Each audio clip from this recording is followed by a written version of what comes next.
আসসালামু আলাইকুম। সকলে কেমন আছেন? আশা করতেছি ভালো আছেন। আমরাও ভালো আছি। তো আজকের ভিডিওটা হচ্ছে এই খেজুরের রস খাওয়া নিয়ে। তো আজকে আমরা হচ্ছে খেজুরের রস খাবো। একদম সম্পূর্ণ ভিডিওটা আমাদের বাসায় রুম থেকে শুরু করে খেজুরের রস সংগ্রহ করা প্রসেস পর্যন্ত সম্পূর্ণটা ভিডিওতে দেখানো হবে। এবং আরেকটা গুরুত্বপূর্ণ বিষয় সেটা হচ্ছে আমরা কিন্তু এখনও খেজুরের গুড় পাঠানো শুরু করি নাই। যদিও আমাদের গ্রামে খেজুরের গুড় প্রসেসিং অলরেডি শুরু হয়ে গেছে। বাট আমরা চাচ্ছি আরেকটু সময় নিতে, আরও ৪-৫ দিন পরে থেকে গুড়টা পাঠাইতে। তাতে করে যে সুবিধাটা হবে সেটা হচ্ছে যে খেজুরের গুড়ের কোয়ালিটিটা আরও ভালো হবে। তো খাঁটি খেজুরের গুড় পেতে কিন্তু আমাদের গ্রামের বাজার ফেসবুক পেজে অথবা গ্রামের বাজার ডট শপ এই ওয়েবসাইটের মাধ্যমে অথবা ডেসক্রিপশনে দেওয়া নাম্বারে যোগাযোগ করলে আপনারা সারা বাংলাদেশে হোম ডেলিভারি খাঁটি খেজুরের গুড় পাবেন। এবং আমরা যেহেতু গ্রামে থাকি আমরা কিন্তু প্রতিনিয়ত লাইভ করে দেখাই যে আমরা কোন প্রোডাক্টগুলো কীভাবে সংগ্রহ করতেছি। খাঁটি খেজুরের গুড় ছাড়া আমাদের কাছে হিউজ পরিমাণে প্রোডাক্ট আছে, গ্রামের সকল ধরনের পণ্য আছে গ্রামের বাজার ডট শপে।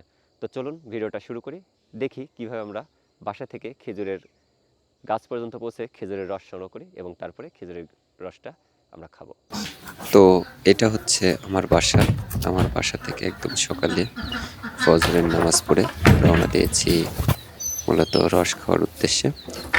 তো আমার বাসা থেকে পায়ে হাঁটা রাস্তা দিয়ে অল্প কিছুক্ষণ যাওয়ার পরেই কিন্তু আমাদের গ্রামের যে খেজুরের গাছগুলো আছে সেই খেজুরের বাগান বা গাছগুলা দেখতে পাওয়া যায়।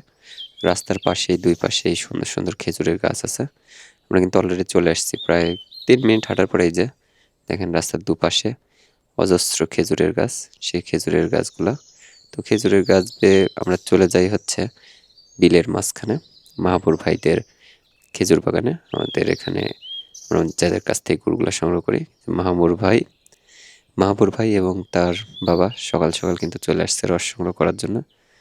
আমাদের এখানে অনেক খেজুরের গাছ গাছই আছে। আমরা অনেকের কাছ থেকেই খেজুরের রস সংগ্রহ করি, তাদের ভিতরে ইনারাও একজন। তো এনাদের কাছ থেকে আমরা কিন্তু খেজুরের গুড়গুলো সংগ্রহ করি। যেহেতু আমরা গ্রামে থাকি, দেখেন হচ্ছে খেজুরের বাগান। তিনি রসগুলো সংগ্রহ করে নিয়ে সেইভাবে কিন্তু ছাকনা দিয়ে ছেঁকে তারপরে সুন্দরভাবে প্রসেসিং করে খেজুরের গুড়টা তৈরি করা হয়।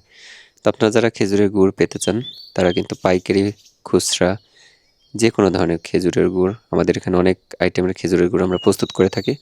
আপনারা আমাদের গ্রামের বাজার যে ফেসবুক পেজটা আছে সেখানে ভিজিট করলেও কিন্তু আমাদের সকল ধরনের পণ্যগুলো দেখতে পাবেন, অথবা www.gramerbazaar.shop ওয়েবসাইটে গিয়েও আমাদের সকল ধরনের পণ্যগুলো অর্ডার করবেন। তো আমরা এই বছরেই ফার্স্ট খেজুরের রস খাইলাম এবং সত্যি অসাধারণ সুন্দর স্বাদ। তো আপনারা কিন্তু এখন থেকেই অর্ডার করতে পারেন। আমরা 20 তারিখ থেকে, 20 নভেম্বর থেকে আমরা সারা বাংলাদেশে কিন্তু খেজুরের গুড় সরবরাহ শুরু করে দেব। এবং নকল হইতে সাবধান। আপনারা কিন্তু একটা বিষয়, আমাদের পেজ থেকেই নিতে হবে এমনটা না, আপনি যে পেজ থেকেই নেন সেই পেজ থেকে অবশ্যই সেই পেজটাকে যাচাই বাছাই করে তারপরে খেজুরের গুড়টা সংগ্রহ করবেন। এতে করে আপনাদের ভালো প্রোডাক্ট এবং ভালো কোয়ালিটিফুল জিনিস পেতে সুবিধা হবে। এবং অবশ্যই ভিডিওটা ভালো লাগলে লাইক, কমেন্ট, শেয়ার করবেন। এবং যে কোনো ধরনের খাঁটি পণ্য পেতে কিন্তু আপনাদের অবশ্যই ভিজিট করতে হবে www.gramerbazaar.shop-এ। এবং দেখেন এই যে খেজুরের গুড় প্রসেসিং শেষ, আমাদের ওখানে থাকতে থাকতে প্রসেসিং শেষ হয়ে গেছে। অন্য একটা ভিডিওতে সম্পূর্ণ প্রসেসিংটা দেখাবো। এবং একটা জিনিস ফোকাস করেন, খেজুরের গুড়টা কিন্তু কালো, একটু কালচে টাইপের, কারণ এটা অরিজিনাল, কোনো ধরনের হাইড্রোস ফ্যাক্টরি কোনো কিছুই দেওয়া হয় না, জন্য একটু কালচে টাইপের হয়। তো দেখা হবে পরবর্তী কোনো ভিডিওতে। সে পর্যন্ত সকলেই ভালো থাকবেন, সুস্থ থাকবেন এবং আমাদের গ্রামের বাজারের সঙ্গে থাকবেন। আল্লাহ হাফেজ, আসসালামু আলাইকুম।